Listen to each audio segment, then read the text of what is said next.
Hi y'all, it's Miss Vicki, and today we're going to make party sandwiches. Now you can make these any time of the week, but we like to save them for special occasions. Since Valentine's are around the corner, we're going to use them for our Valentine card decorating party. First we're going to start with our cucumber sandwich.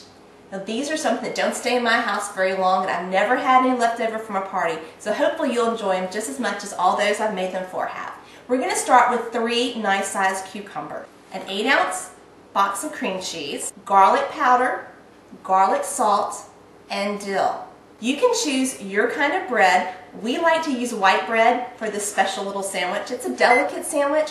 We don't usually use white bread around here, so that makes it even more exciting when they see these on the table.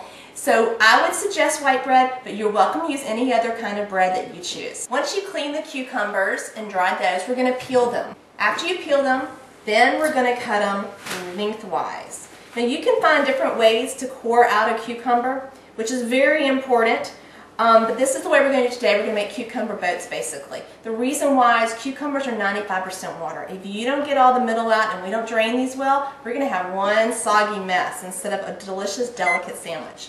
So we're going to go ahead and cut it in half and start scraping. You can use a spoon, you can use a cookie drop, you can use a melon baller, whatever it is you want to get in there, and you can scrape out the middle until it's completely out and discard that middle.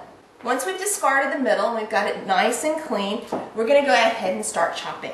So the way we want to start doing this is just go ahead and make some couple slices. We're going to chop this up to a particular consistency. I like to use a fan out method to chop. Do it however you like, but if you do want to try out this fanning, hold the tip very carefully down firmly, keeping your fingers up and out of the way of the knife, and just fan across and back. And this is about the consistency that you want. Alright, so now we've finished our chopping. Chop all 3 of those cucumbers, and then we're going to place them in a colander. This part's very important. Now, this doesn't take much time as far as your effort, but it does take some waiting time. You can take this recipe and put it in a plastic container and use it any day of the week. Do it ahead of time, which is really great about this recipe. Alright, now we're going to let it drain for an hour and a half, and while we are waiting for that, we're going to go ahead and get our filler ready.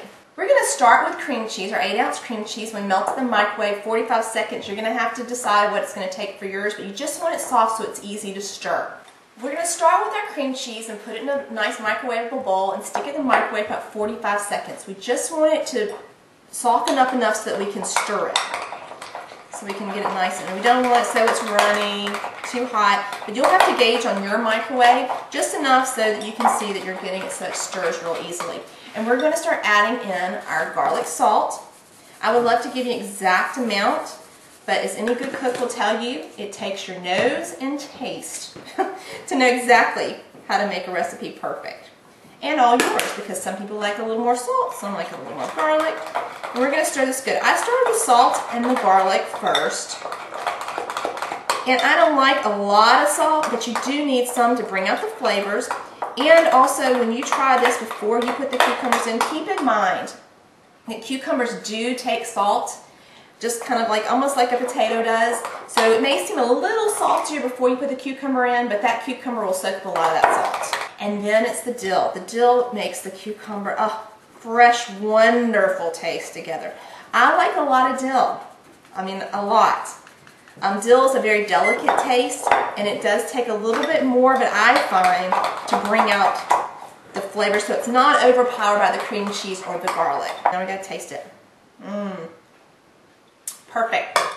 Now we're ready to add in our cucumber that is drained for an hour and a half. Now we're going to mix that up. I like to smell it.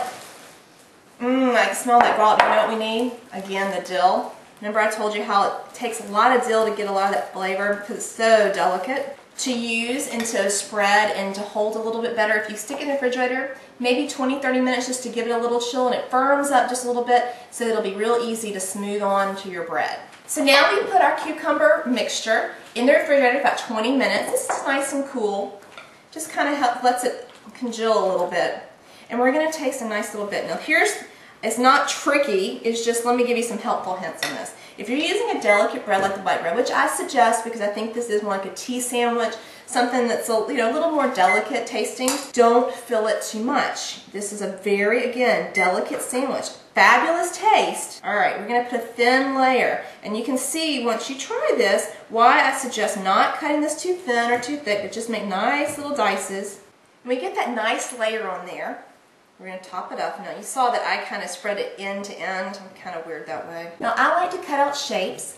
The easiest way to do this is to take a nice serrated knife, even a steak knife, and carefully take off the edges and then cut it into squares or triangles. It holds really nice. The reason why you don't want to overfill is because exactly what I'm about to do, which is to cut out shapes. Because if you do, that cucumber will push through the bread and you have a lot of holes and cucumber seeping out of the top of the bread. We're going to use hearts today because, like I said, we're doing a card decorating party for Valentine's. So, of course, we have to have hearts. And I'm using just a cookie cutter. Super! Yeah, we've only got 40 more to go. There you go, y'all. We finished our cucumber sandwiches. And the perfect addition to the cucumber sandwiches, our hand pinwheels. So go check out my video right here and see how easy those are to make. Delicious together and very easy, just like our cucumber sandwiches. Actually, they're a little bit easier. Don't have to do all that chopping. All right, y'all. I hope you enjoyed those cucumber sandwiches, and hopefully you'll try some other things in my other videos. Subscribe today because you'll be able to find out first what videos I put up next. And if you have any questions or have suggestions for a how-to, please send them to me. I'd love to know what you'd like to see. Thanks again, and have a fabulous day.